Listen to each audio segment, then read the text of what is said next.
How many are totally new to this class? 1, 2, 3, 4, 5, 6, 7, 8, you, 9.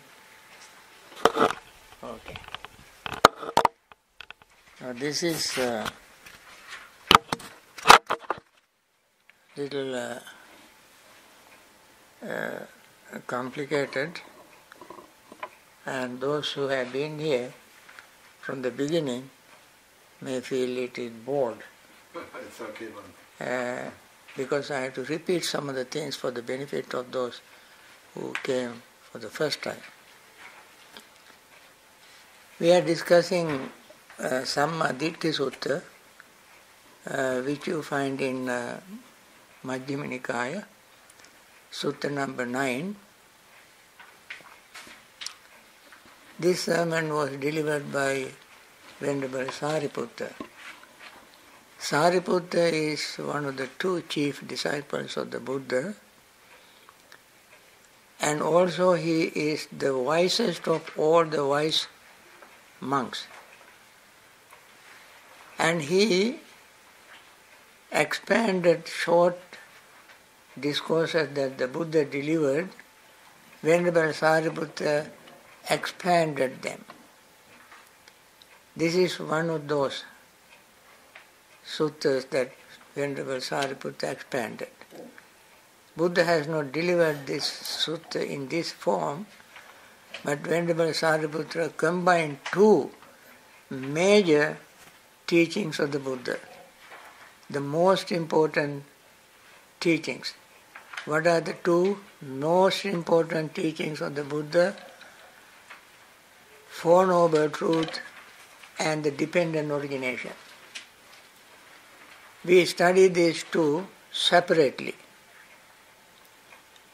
But Venerable Sariputta was so wise that he saw the connection between these two discourses. So he combined them together.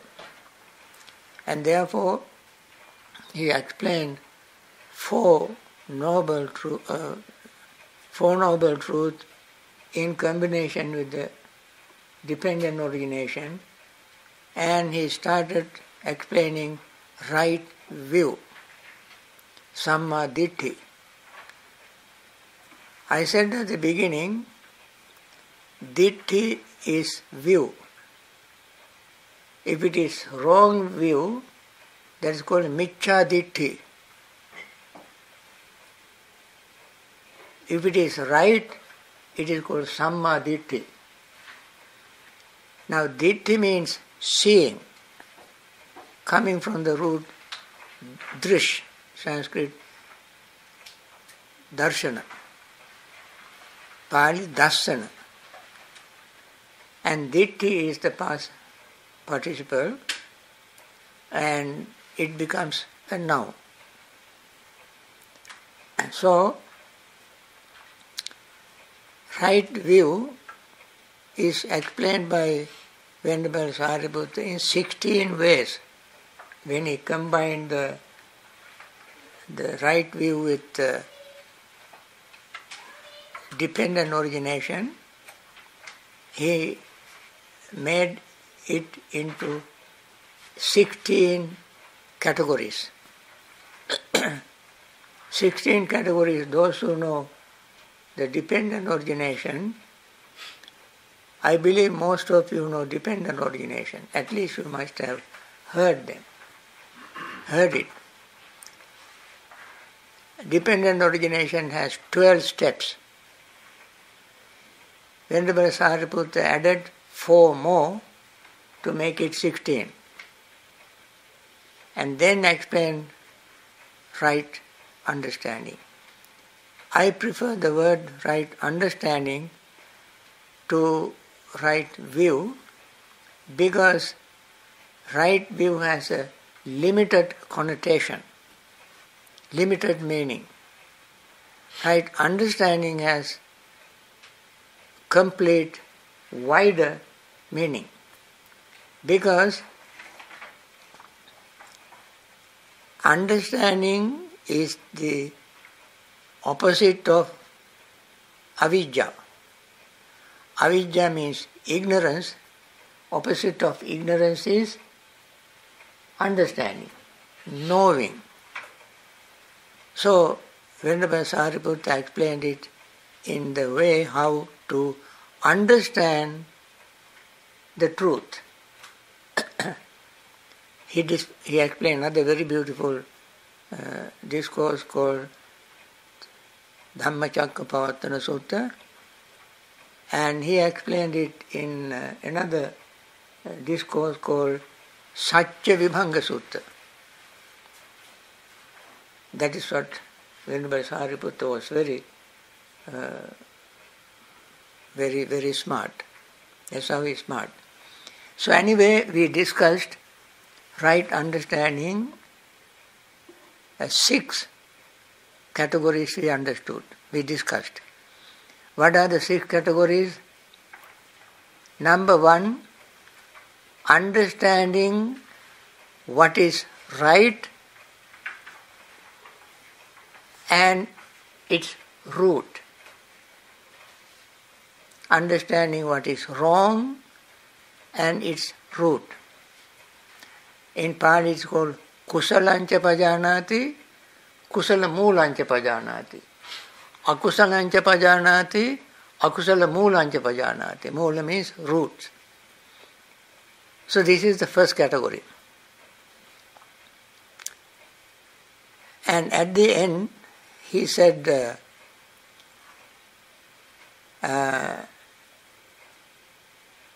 if the noble disciple understood this, he is of right understanding. I like to mention this only once in this class. I don't want to repeat it again. And I have given in Pali, which I have not translated into English, because it is translated several times earlier. So what he said, when a noble disciple has thus understood the unwholesome and the root of the unwholesome, the wholesome and the root of wholesome, he entirely abandons the underlying tendency to lust. He abolishes the underlying tendency to aversion. He extirpates the underlying tendency to the view and conceit, I am, and by abandoning ignorance and arousing true knowledge, he here and now makes an end of suffering. In this way, too, a noble disciple is one of right view, whose view is straight, who has unwavering confidence in the Dhamma and has arrived at this true Dhamma. Now, it sounds very simple. All you have to do is to understand the wholesome and the root. Understand the unwholesome and the root. To have a not only right understanding, to attain full enlightenment. So simple. So simple. But this so simple is very, very profound teaching. Friends, we don't understand the wrong or unwholesome. We don't understand their roots. We don't understand the wholesome and their roots. The unwholesome, I want to repeat this, the unwholesome are killing, stealing, sensual misconduct, then lying, slanderous talks, abusive, harsh words, and the sampapalapa, the gossip. I said the word sampapalapa because it's a very good word in English also. You can hear the same thing. Sampapalapa in Pali, in English, bala bala bala bala bala. That's what people are very smart for doing that. And that is why I use the word sampapalapa as in Pali. And wrong view and hatred. Abhijja, no, not hatred. Abhijja means covetousness. Greedy for others' belongings. These are the 10 unwholesome. The 10 unwholesome. 5 of them are 5 precepts, except the abstaining from intoxicants, the other 4, plus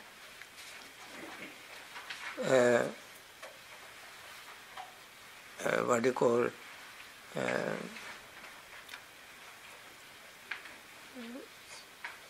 abusive talk, what do you call slanderous talk, pesunya,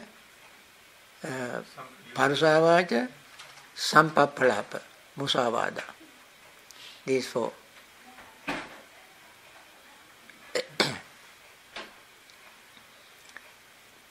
And then covetousness, abhijja, and wrong view. These are called the unwholesome. The wholesome is just the opposite of that. And their root, the unwholesome roots are 3. Greed, hatred, and delusion. The wholesome roots are non-greed, non-hatred, non-delusion. That's all we have to understand to attain full enlightenment. I'm not going to dwell on this too long, but I just want to mention this for you to think of the beginning of right understanding. So number 2 we discussed the nutriment. There are 4 kinds of nutriment we discussed. Material food, contact, the thought and consciousness. These 4 are called nutriments. And because of the greed, as greed arises, nutriments arises. When the greed passes away, nutriments passes away. In short, I'm not going to explain all this. Third, these 4 noble truths. Everybody knows 4 noble truths. Suffering, cause of suffering, end of suffering, and the path leading to the end of suffering. That this whole discussion on this right view is the path leading to the end of suffering. Number 3 we discussed. Number 4 is aging and death. At the end of each section, Venerable Sariputta said, when a noble disciple has thus understood suffering, the origin of suffering, the cessation of suffering, the way leading to cessation of suffering, he here and now makes an end of suffering. Number 4 is death and aging. And at the end of that also he repeated the same passage. Number 5 we discuss is birth. Jati. Number 5 we discuss is bhava, being. Number 6 was number 6 is being. Number 5 is birth. Number 5 birth. Number 6 being. Today we start with number 7. Number 7 is clinging. Now, it is called Upadana in Pali. Upadana. I mentioned Dana. Dana is giving. Adana means taking. Upadana means clinging. Samadana is peace. See, for the dana, you add a prefix. One prefix gives completely different meaning. Dana is giving. Adana is taking. Adinna adana. Isn't it? Adinna dana. Then Samadana is sama, dana is peace. Upadana means clinging. So, clinging is just mere a thought. Clinging is a thought. You can never implement this thought.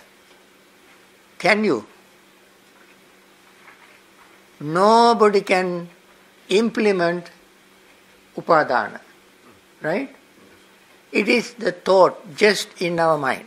So it's like what you mean by we came out of retreat, like urging, like something like just when the contact happens, feeling arises, then there is some sense urge happens, either to attract. So that's you mean like what you mentioned is like something like we can make a note of it, like when that initial desire, like craving, clings up, we are not grasping, but just we notice it. Now, upadana, when it has a course, we discuss the course after this. Upadana has 3 categories.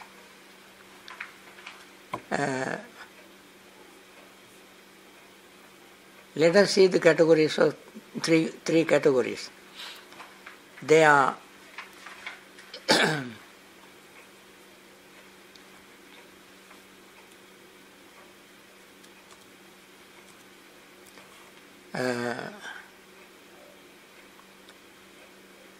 the thought of clinging, just a thought of clinging.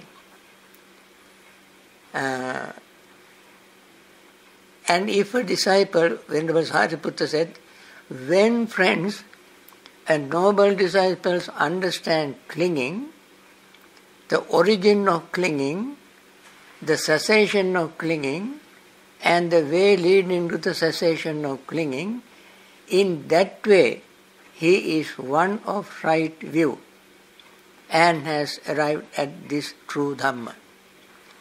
Now, I think when you listen to it very carefully, it really rings something. It reminds you something. Understand the clinging and understand the origin of clinging.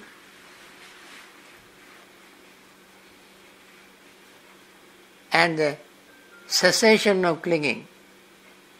The way leading to the end of clinging. What do these 4 sentences represent? 4 noble truths. First one is understanding the truth as it is. Second is how it arises, its cause. Third is its end. Fourth is the way leading to the end.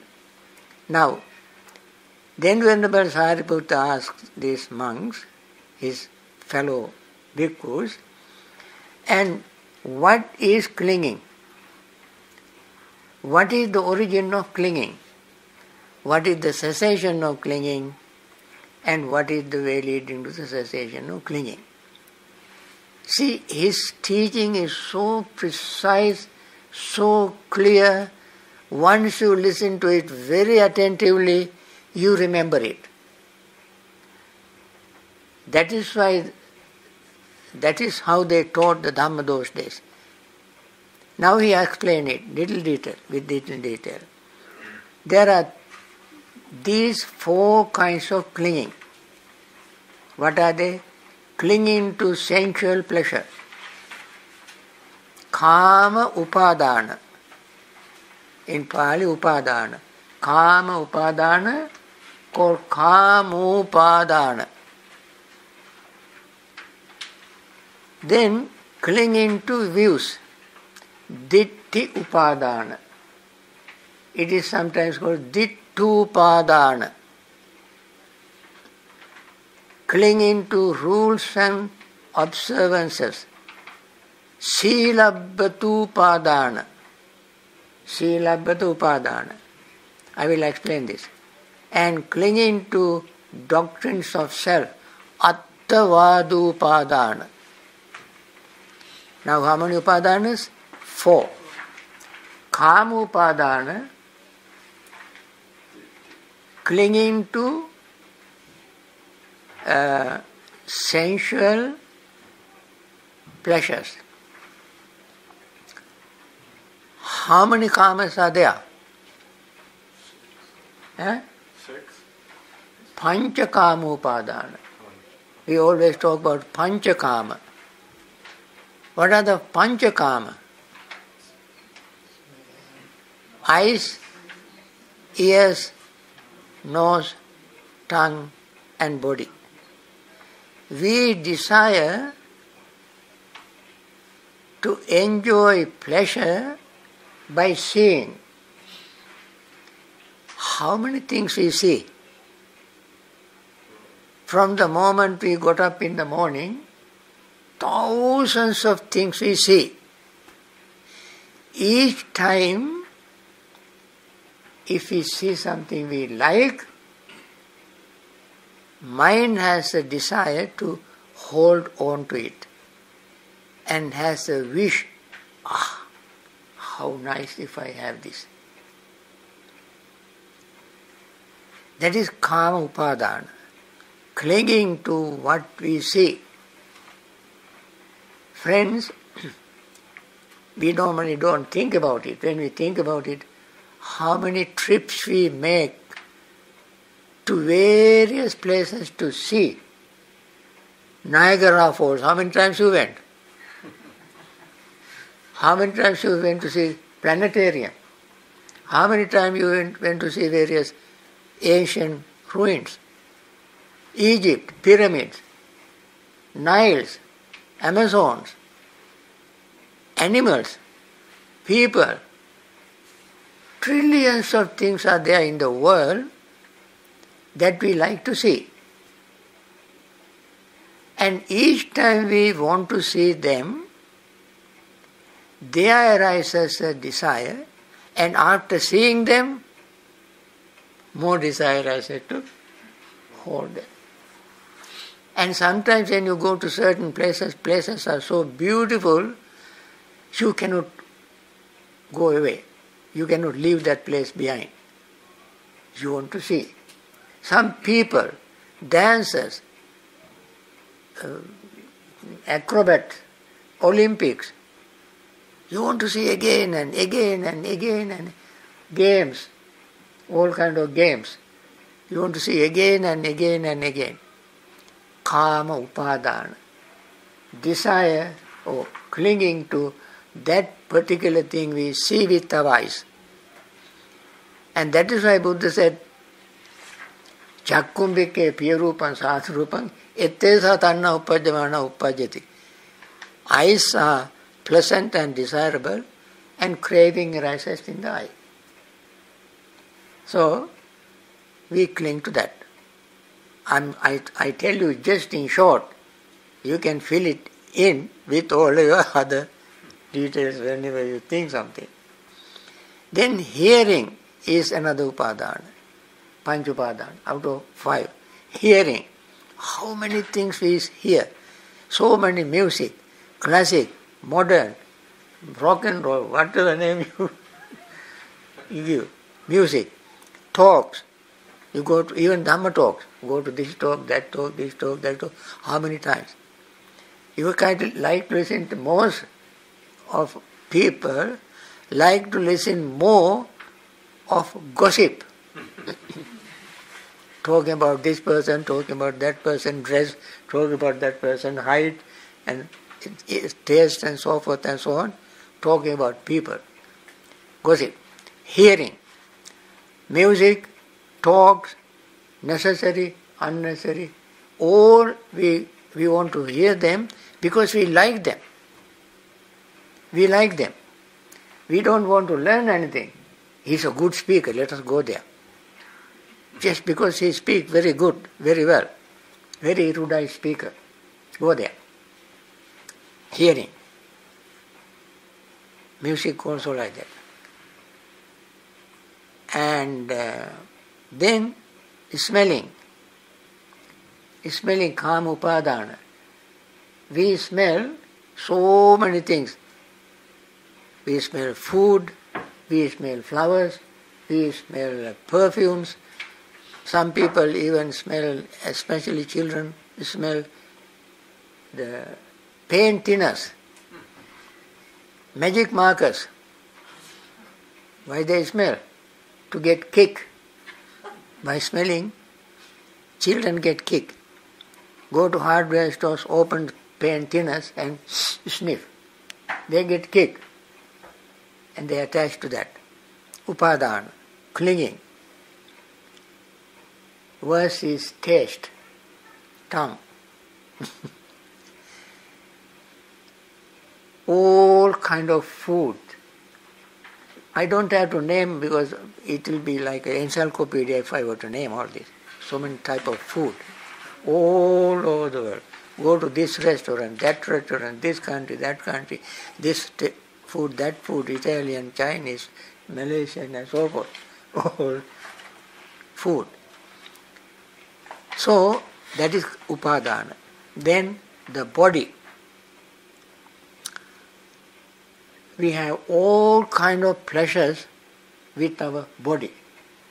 We like this car, this better, this seat, and this person, that person want to, have a pleasant touch, experience physically. All these create the desire to cling to them. That is called pancha upadana. That is clinging to sensual pleasures. Then clinging to views. Clinging to views is much worse than clinging to pleasures, sensual pleasures. Why? Even by clinging to sensual pleasures, people can commit all kind of atrocities, crimes, clinging, killing, stealing. So many atrocities, so many unwholesome things people commit because of their clinging to sensual pleasures. You take newspapers, you can listen to mass media, and you can hear every day examples of killing people because of sensual pleasure. But committing unwholesome deeds due to wrong view or clinging to view is even worse. All the wars in the world, I think, is caused by views.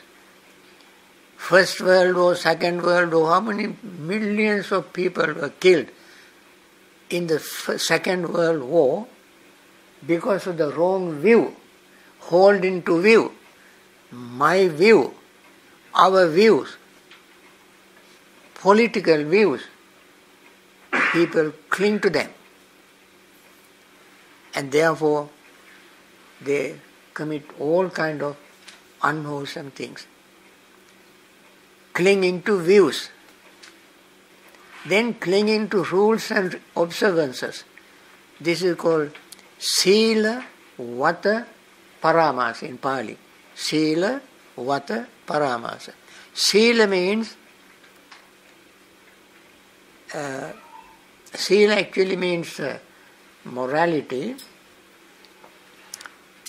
but Sila also has meaning of habit. Sila also habit. It is called two types of silas. One is kusala sila, other is akusala sila. Kusala sila is wholesome, akusala sila is unwholesome. Normally people don't think of a sila has a negative side. Akusala sila is unwholesome habit. Kusala sila means wholesome habit. Wholesome habit is wholesome, unwholesome habit is unwholesome. It is unwholesome habit that is mentioned here as rituals, ritualistic practice, attachment to various unwholesome rituals.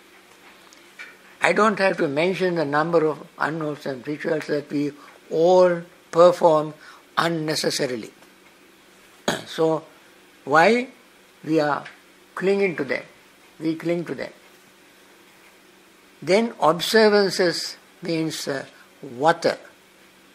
Sila, vata. Paramasa is just the opposite of sammasana.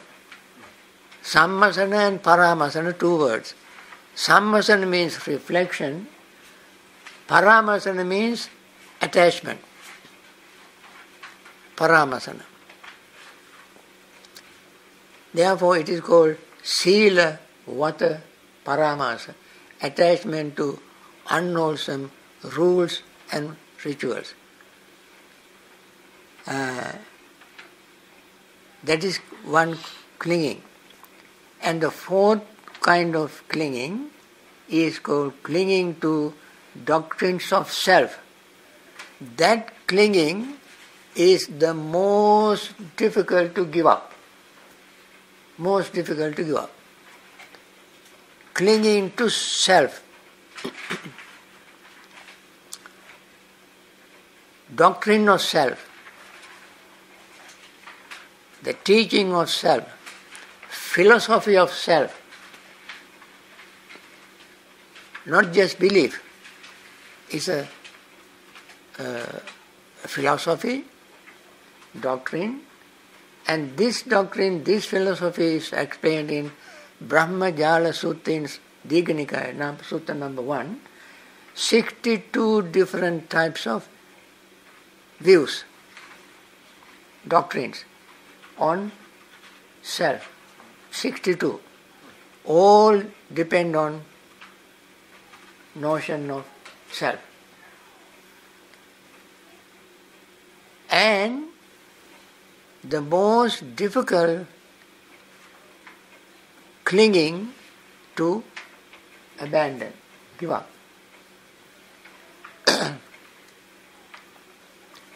Even if we talk about non-self, people get very angry. Very angry. Don't you get angry when I say that you don't have a soul? No? Yes, for the sake of you may. But if I say to you directly, you are soulless person, get angry. Sure. Everybody can get angry. But do you have a soul?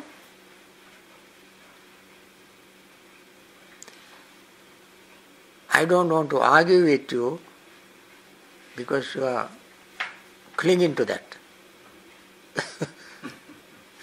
As long as one is clinging to that, you cannot discuss. In the first place, we have to be in the neutral ground to discuss something. Once we cling to something, we are already biased, not neutral. And therefore, I don't want to make you angry by saying that you don't have a soul. Anyway, clinging to this view, this doctrine, is another kind of clinging. Clinging to doctrine of self. Then, this is number one of those Four Noble Truths. Number one, we understand what the clinging to sensual pleasures, four types of clinging, we understand that. Number two, or the Four Noble Truth, is the cause of clinging. With the arising of craving, there is the arising of clinging. Clinging arises, as you mentioned, because of our desire, craving. We cling to sights because of craving. Cling to hearing, sound, because of our craving. Similarly, smell, taste, touch, we cling to them because of our craving.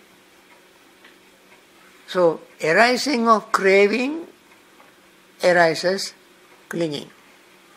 In the dependent origination, there always are two factors going together.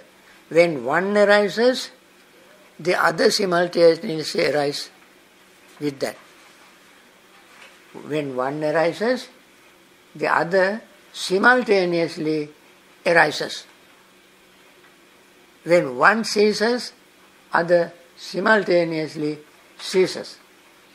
That is a very important aspect of the dependent origination for us to remember. One does not exist by itself. One does not arise by itself. It arises along with something else. Is the word used paccaya? Is that word? Paccaya. Anyamanya paccaya. In the dependent origination, there is a very famous formula. Imasmin sati idang hoti. Imassa uppada idang uppajjati. Imasmin asati idang nahoti. Imassa pahanang idang pahiyati. These two always go together. Imasmin sati, when this is, that is. When this ceases, that ceases. This is the formula of dependent origination for every aspect of dependent origination. So, with the arising of craving, there is the arising of clinging. Clinging cannot arise by itself. There must be craving. Okay. With the cessation of craving, there is a cessation of clinging. Similarly, the way leading to the cessation of clinging is just this Noble Eightfold Path. Now, we repeated this 6 times before. With the way leading to the cessation of all these steps is just the Noble Eightfold Path. When we say that it is the Noble Eightfold Path that leads to the cessation of such and such, people might wonder, how can that happen? For instance, with the cessation, the way leading to the cessation of clinging, the way leading to the cessation of clinging is just this Noble Eightfold Path. You just think for a moment how the Noble Eightfold Path leads to the cessation of clinging. What are the Noble Eightfold Path? Quick. Right view, right thought, right speech, right action, right livelihood, right mindfulness, No. right effort, then right mindfulness, right concentration. Concentration. Okay. These are the... When we follow these 8, how can we reduce or get rid of our clinging?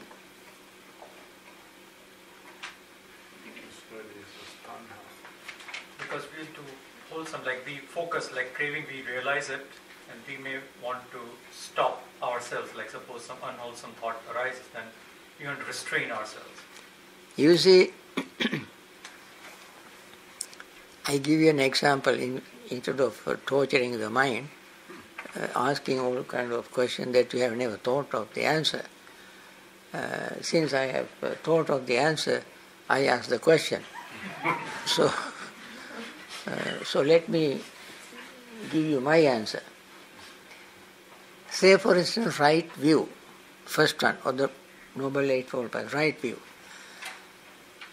What is right view? Here he explained in what way? One way. There is another way of explaining right view, understanding suffering exactly as it is. We can get rid of clinging. What is the cause of suffering? Desire. Desire. What is the cause of clinging? Desire. So when we learn how to get rid of desire, we can get rid of our clinging. Not by just learning how to get rid of desire, not by learning, but getting rid of desire,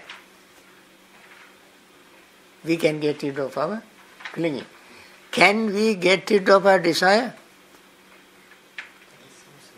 Then how can you get rid of your suffering or clinging? The Noble Eightfold Path tells us repeatedly, again and again and again, suffering arises because of our desire, which causes clinging. In order to get rid of our clinging, we have to get rid of our desire.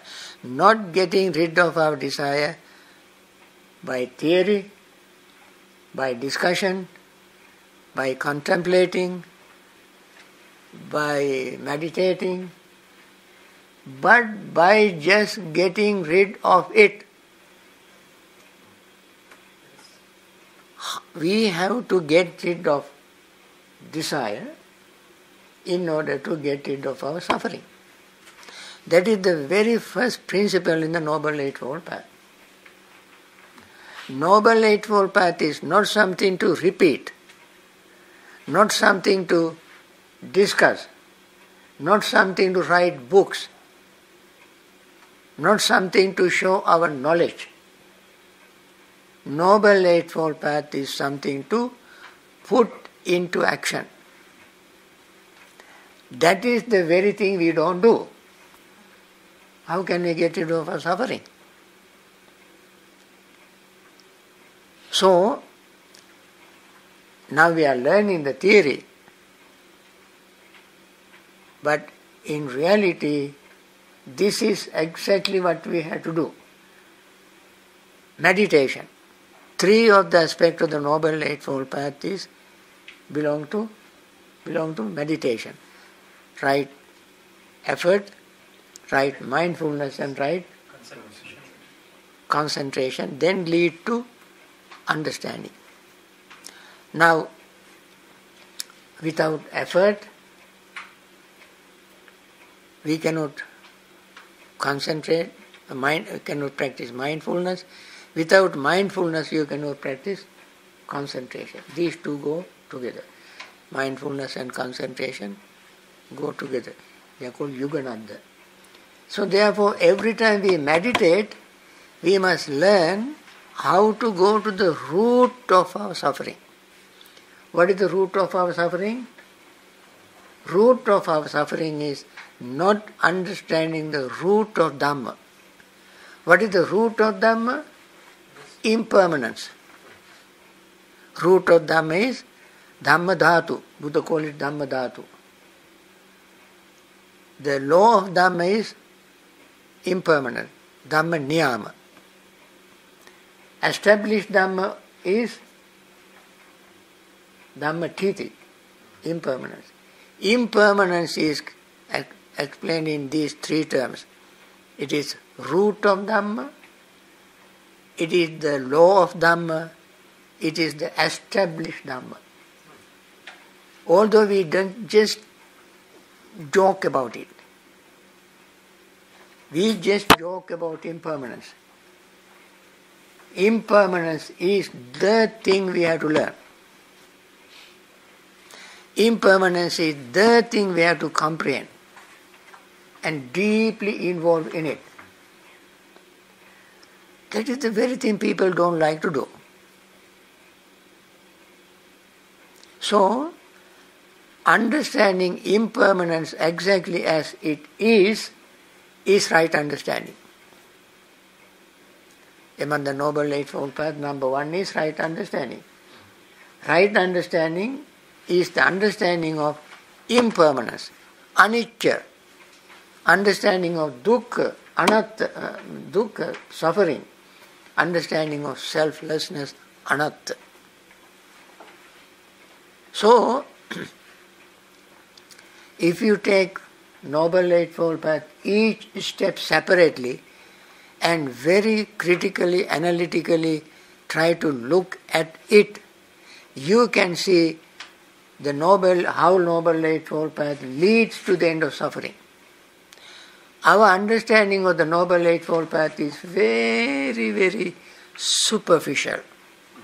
No matter how many books we read, how many discussions we have, how many talks, lectures we listen to, how many theses. I also have written theses on that. I still have not got rid of my desire. I have not got rid of my suffering. Because it is so deeply rooted. Our clinging to various things is so deeply rooted. And anyway, at least as a theory, we must understand the Noble Eightfold Path is the way to get rid of our suffering. I simply wanted to repeat this every time we have this class. I won't repeat it, so that one day it will drive into our mind. At least my mind. So, Venerable Sariputta said, when a noble disciple has thus understood clinging, the origin of clinging, the cessation of clinging, and the way leading to cessation of clinging, he here and now makes an end of suffering. Now I think I must go to Pali. This class, originally we had Pali class and Dhamma class. Now, there is no another person to do Pali class. I undertook that also. So now, let us go to Pali. To learn Pali, I have made a handout. Those who have the high handout can look at the Pali in that handout. I try to go through that very quickly because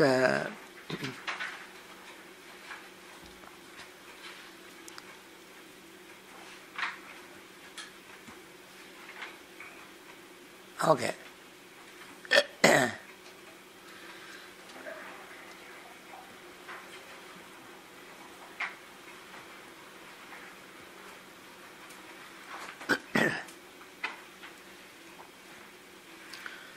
Upadana, today Upadana.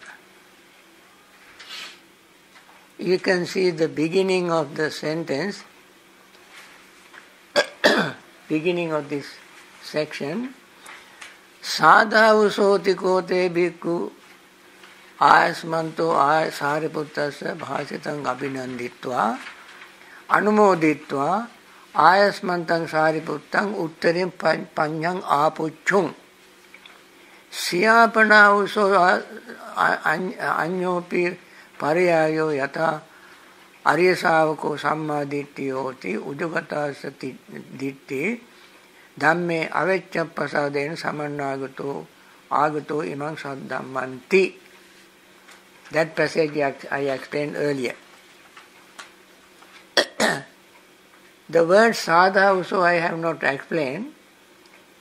Sadha also is a compound word combined with sadhu plus also. Sadhu plus also, sadha also. Sadhu means, what is sadhu? Good, excellent. We say sadhu, sadhu, sadhu whenever we do something. Isn't it? Excellent, excellent, excellent. Also means friend. Sadhu also means excellent friend. Kote bhikkhu asmato sariputtasya. Sariputtasya is singular genitive, nominative, what do you call, masculine genitive singular word. Its adjective is ayasmato. The word ayasma is declined in this way in Pali. Bhasitang is the word, so explanation. Abhinanditva, pleased. Anumoditva, rejoiced. Ayasmantang sariputtam uttaring. Uttaring means further. Panyang means prashna, question. Apuchung, asked. Puchati is present tense, singular. Puchi is past tense, singular. Puchanti is present tense, plural. Apuchung is past tense, plural. Apuchung. So I explained this passage several times in the past, so I try not to repeat it. Where is the Pali?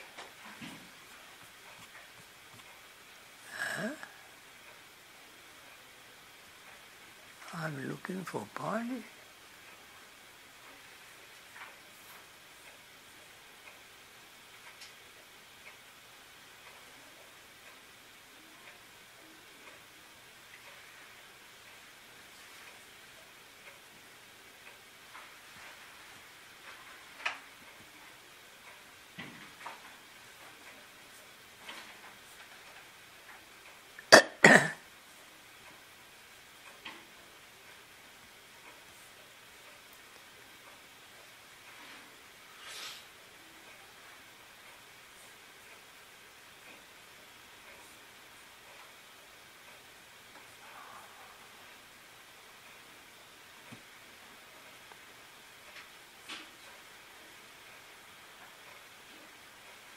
Today I made a mistake.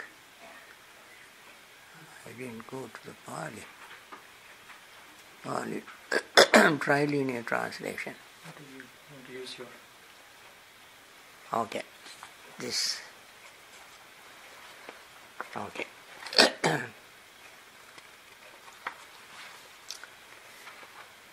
So, upadanancha pajanati, upadana samudayancha pajanati, first page, you can see number 2. Siya yatoko also, Aryasavako, I explained it earlier. Now we start with this one. Upadanam, clinging. Cha means also. pajanati understands. Now everywhere we see in this discourse, pajanati understand. And therefore the title also should be right understanding. So we discuss right understanding rather than right view. Upadana samudayam. Upadana samudayam, upadana samudayam. Upadana is singular, genitive case. Samudayam, arising of clinging. Pajanati understands. Then upadana nirodhancha pajanati, upadana nirodhagamini patpadata pajanati. And I don't have to repeat the same thing because we have done it in the past several times. I just pick up new words. I'm sorry about the new people because they are not here at the beginning, and it is difficult for them to catch up right now the whole vocabulary. So that is the disadvantage of not being in the class at the beginning. What to do? Number 3. Bhante, they can listen to your classes online. Online? Yeah, the ones you already did. Prashant has it, I have it. So. Okay. So, earlier ones? Yeah, all the classes are online. Okay. Here you are. Okay. Why worry these days? So many facilities are there. Technicians are there. Don't have to worry. Okay. Chattari means 4. What is 2? Dve. And 3? Tini. 5? Pancha. 6? Cha. 7? Sat. 8? At. 9? Nav. 10? Dasa. Very much like English. Except one. Ek. 2. Dual. 2. 3. Tini. Sanskrit 3. 4. Not very close to English. Chattari. 5. Pentagon. Pentagon. 5 corners. Hexagon. 6 corners. 7, what is in English? 7, Sapta? Yeah? Sapta, something Sapta. Octagon, 8, like that. Anyway, Chattari, 3 friends. Upadanani. Upadana is neuter gender. It's plural, nominative plural, is upadanani. And then what are they? Kama upadana. Kama means sensual pleasures. Upadana means clinging. Kama upadana made kamupadana. A is omitted. I put there within parentheses because it is not in the original compound noun. Then Ditthi Upadana, I added I within parenthesis, otherwise it is Dittupadana, one compound noun. Ditthi means views, Upadana means clinging. Sila means rules. Vata is observances. Sila Vata is made Sila Bata. We became B. I think I told you one day, even in English, there is one English word where we has become B. Those who are in the class before don't answer the question. I ask you, what is that word? What is that word which V is replaced by B? You don't say that, you know it. Yeah, you know the answer. Nothing to do with government. What? He said nothing to do with government. Nothing to do with the government, but it has something to do with the politics. You know that. Yeah, you are in the class. You know that. These people know. Gubernatorial. Governor's election is called gubernatorial. There V becomes B. In Pali and Sanskrit it is very common. Even Hindi. Very common. Anyway, Sila Vata becomes Sila Bata. Upadana is clinging. Sila Vata Upadana. In the Vata, A is omitted. V is replaced by B and made it double. And therefore it became one compound noun, Sila Bata Paramasa. Sila Batu Padana. Sila Batu Padana. Upadana is clinging. Attavada. Vada means view. Vada also means debate. Vada also is word. But here Vada is doctrines. Attavada, Upadana, Attavadupadana. There again, A is omitted, so I added A when we break the words up. Then, Tanna Samudaya, Upadana Samudaya. Tanna is thirst.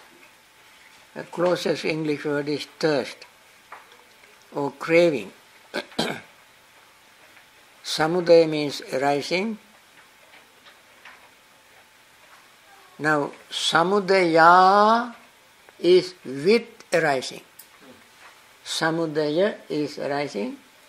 When you made A long, then it becomes Samudaya with arising.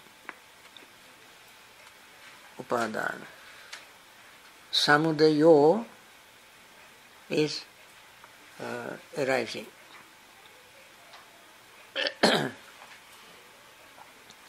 Then Tanna Nirodha, Upadana Nirodho. Tanna Nirodha, Upadana Nirodho. Tanna is craving, Nirodha with the arising or with the cessation, Upadana Nirodho. Upadana ceases. Then we go to the next page. Ayameva Aryo Attangiko Maggo Upadana Nirodhagamini Patipada Patipada Sayati. Then right, the 8 steps of the Noble Eightfold Path is given here. Ayam eva means ayam eva we made into one word. and made it Aya Meva. Ariyo Attangiko Maggo. Then we go to the last one, number 8. Number 4 I skipped because we have discussed this many times. At the end of every section, this passage is repeated, so I don't want to repeat it again. Number 8. Bhante, we will do Tanha next time. Tanha next time. I think so, today is too late. At home you can look at Tanha. You can look at Tanha any time.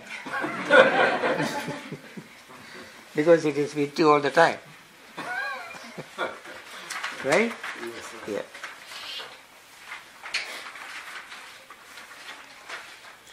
Okay, any further question? When I say any further question, I remember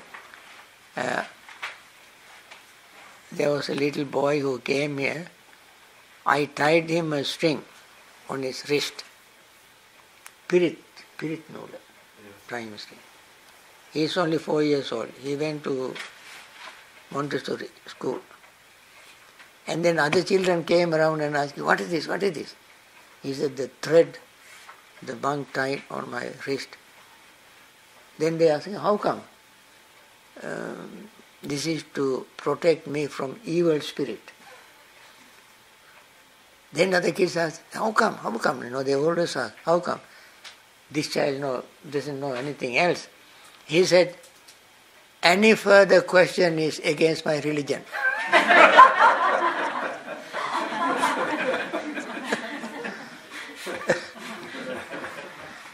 4 years old. He ended up in Oxford. Became one of the great economists and started a job in the World Bank. But that is how he started. Do you have a question, Prashant? Yeah. So basically the main foundation you expressed was that we cannot get rid of our desire, as suppressing our desire won't make us get rid of our desire. Right. But once we see the impermanence, we will kind of wisen up that what we are trying to get hold, grasp, cling to it is also nothing basically. It's just grasping the sand. It will just going to go in no time. So that's the wisdom part.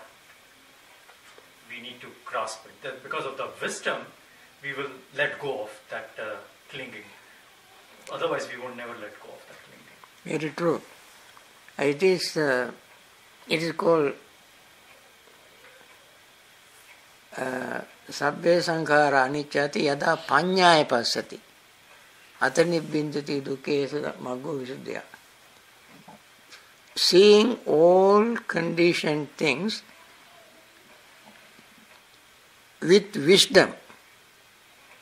Seeing all conditioned things with wisdom, that they are impermanent.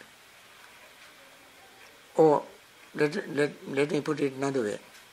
When one sees everything, all conditioned things are impermanent with wisdom, seeing with wisdom, then he will be disappointed with suffering. This statement is very, very profound and tricky, because when one sees all conditioned things are impermanent with wisdom, then when one sabbe sankhara anicchati, yada panyaya passati, when one sees with wisdom, then one will be disappointed with suffering. Yada panya ata nibbindati dukkhe, he will be disenchanted with suffering. When you say disenchanted with suffering, we assume that you have been enjoying suffering. you have been enjoying suffering, only when you see it with wisdom, you become disenchanted with suffering. Does anybody enjoy suffering? Anybody enjoy suffering? No? You enjoy suffering. Everybody enjoys suffering. I tell you.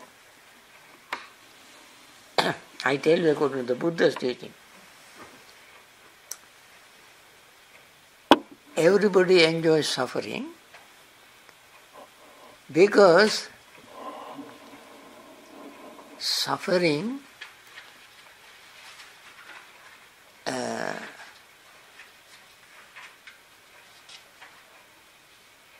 you enjoy pleasure, right? Yeah. Everybody enjoys pleasure. Does the pleasure come without suffering? So when pleasure comes with suffering, when you enjoy pleasure, you enjoy suffering as well. Isn't it? You have children. You enjoy children, right? Enjoy having children. Is it a pleasure altogether? Don't you have any suffering? Such a headache to have children. Don't laugh. Don't get angry. So much headache from the very beginning, maybe through colleges. You cannot get rid of this headache. On the other hand, how much you enjoy having children. That is why I always say, you get one free, you buy one, get one free. you, isn't it? That one you buy, always comes something free. Comes with something free. And that, what that comes free, gives you real headache. You work very hard to have a child and work very hard to grow, make the child grow, support, educate, do trillions of things to make the child a person. During the course of that time, see the amount of pain and suffering that parents go through. That's not really completely pure pleasure. It comes with pleasure with pressure. Pleasure with suffering. So you enjoy pleasure. So that is why Buddha said, Yo sukhang abhinandati, so dukkhang abhinandati. Buddha put it in a very beautiful way. Yo sukhang abhinandati, so dukkhang abhinandati. One who enjoys pleasure, enjoys pain, enjoys suffering. So, this we must see with wisdom. See with wisdom. When wisdom arises, we see how much pleasure we enjoy and how much suffering we go through. So, slowly and gradually we try to reduce our pleasure, to reduce suffering. You cannot get rid of pleasure or desire for pleasure like this, instantly. That has to come as your wisdom grows. As the wisdom grows. Slowly, gradually, anupubba kiriya, anupubba sikha, anupubba patipada. Anupubba kiriya means gradual action. Anupubba patipada means gradual training.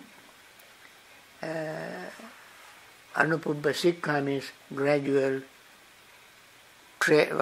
discipline. all gradual. Then one day you are spiritually matured, physically matured, then you can sit back and let the show go. You don't participate in the show. Let it happen. Then your mind is very calm, relaxed and peaceful. That is the very important steps to get rid of your desire. It doesn't go along with very quickly. Is that, Bhante, why they often give the simile of the cup with the tea?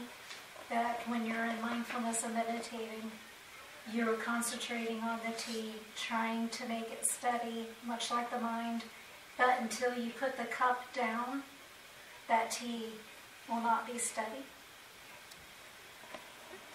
Yes, that is a good simile for temporary measure, not the permanent. Because when a cup has a mud in it, muddy cup, you put it like this cup, you put like this, and you don't shake the table, don't shake the cup, you just wait. Then the mud will settle at the bottom and clear water will be up. But as you start drinking muddy water, slowly, mud slowly comes up and mixed with mud. So that's a temporary thing, like when you attain jhanas, concentration, during that period your hindrances will be suppressed. But when you come out of jhana, hindrances will come back. But is there a little less suffering in jhanas compared to at least it's a better pleasures, like it's more refined pleasures and... Sure. Is there a suffering? Huh? There would be suffering in that also, element of suffering because it's impermanent, that's the reason suffering. Now, during that period, you enjoy peace, but it is impermanent. And because of impermanent, you lose it and you go back to suffering.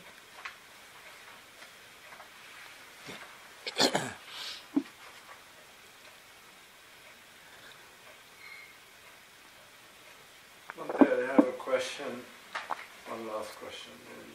So the Patitta Samuppada or the dependent origination has an order and the direction it goes, right? And so similarly, do we have that in these 16 steps here or no? You know, it is very interesting. The secret of using Paticcasamuppada as well as in this discourse is to see that every step is complete in itself. Right. Every step.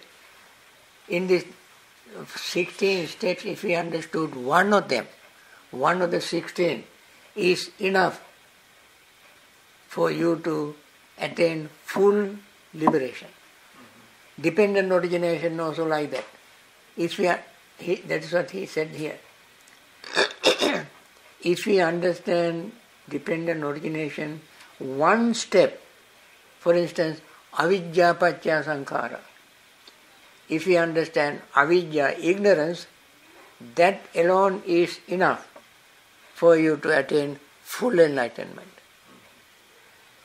You take any aspect of the Dhamma, everything is in it, just like what I can say.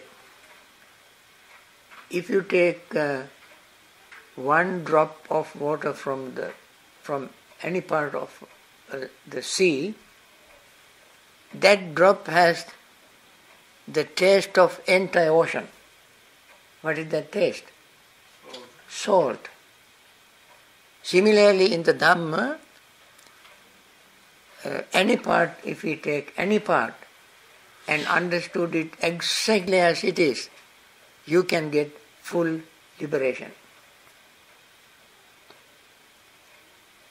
So order doesn't really matter. You don't have to know everything. You know, Visakha, 7-year-old girl, attained stream entry. What did she know? 7 years old. Sopaka attained full enlightenment. 7 years old. But the mind was so developed. Actually, these people did not know the name of their spiritual faculties. But they attain full enlightenment, or at least stream entry. There are many instances where individuals, without having any knowledge of Dhamma,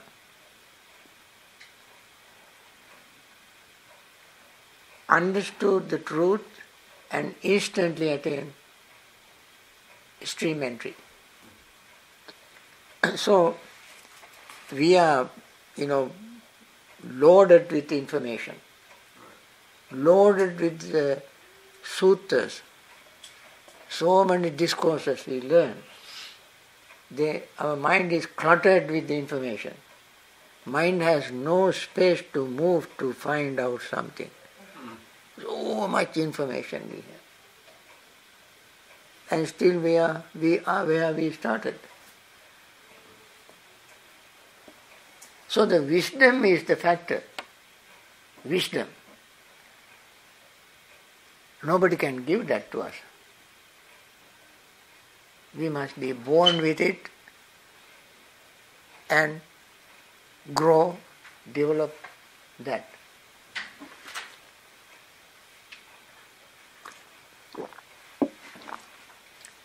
Anapanasati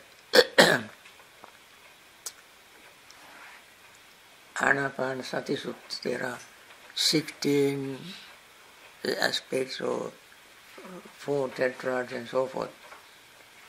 Only one of those 16 steps is enough for us to understand the truth of impermanence. This is not a joke. Understanding is, some people even laugh when I say impermanence. That is the truth. We have to have the deep awareness of impermanence to open our mind to understand the whole Dhamma. I have another discourse I will start after this. If you like, I can mention the name of the discourse.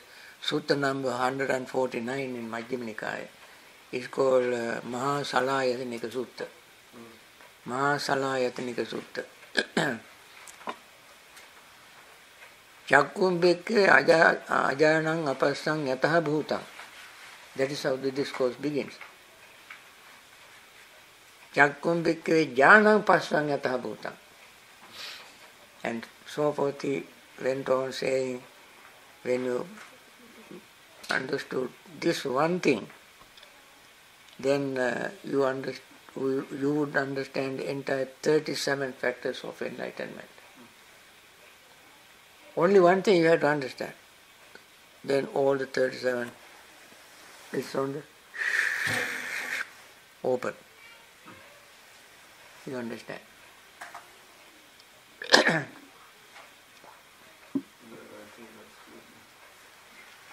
I think this is enough for today.